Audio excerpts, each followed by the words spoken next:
6 weeks ago I got a Garmin Fenix 7 Saphire Solar, and I've gotten one particular surprise coming from the Garmin Instinct 2 Solar.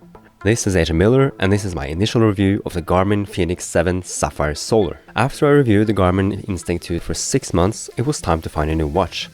I realized that I'm one of the users that is heavily dependent on battery life in certain situations such as long-haul biking and hiking trips in the mountains, where access to a wall charger and power isn't always available, and my Vivo Active 4's battery life isn't sufficient for my use. I asked you guys which watch I was going to get between Garmin Forerunner 955 and the Fenix 7 Saphire Solar. You guys went for it, and I went for the Garmin Fenix 7 Saphire Solar. Why this one? Well, I wanted a watch that I can have for a while and is reliable as a good fitness and outdoors oriented smartwatch in both terms as well as in more extreme terms. I really feel the Fenix line represents a statement of a lifestyle and commitment to health, sports and fitness, and of course the outdoors. And with its vast toolkit and possibilities, I am really excited to try out as much as possible. Coming from the Instinct 2 Solar, this feels very much bigger, and it's heavier and it's a lot more noticeable on my wrist. I went for the medium-sized version. The size and battery life were the deciding factor, hence the Solar was important. The 32GB storage and sapphire glass were also important, as I saw this as a long-term investment. Why not go for the Epix with the AMOLED screen? Well, my first smartwatch was the LG G-Watch R back in 2015. With an AMOLED screen and quite limited battery life. That being said, the Epix is in a quite another ballpark in terms of battery life, and has probably the best battery life in any AMOLED smartwatch out there. But it still doesn't have the same longevity as the Fenix 7, which is what I'm aiming for when I'm going for longer periods without access to a wall charger. The one thing I've noticed is a glaring on the sapphire glass. It has already given me mixed feelings about the sapphire version.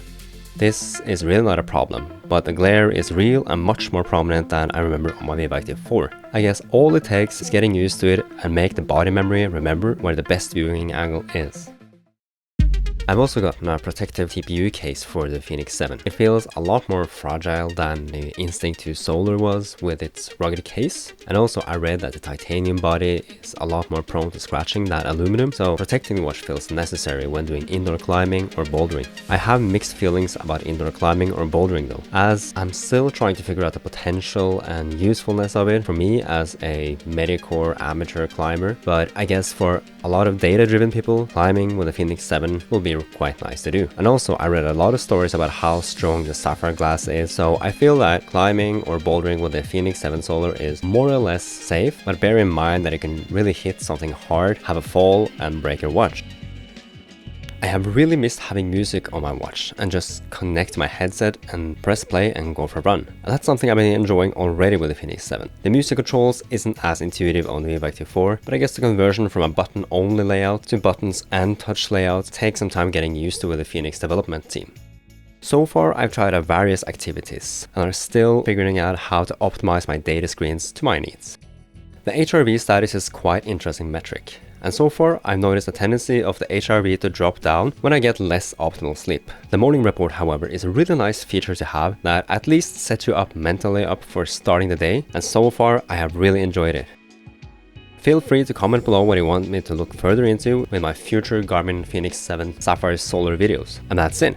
Like and subscribe if you want to see more of these videos. It really helps out my channel, and feel free to comment below what you wanted to see me doing next with the Garmin Fenix 7 Saphire Solar.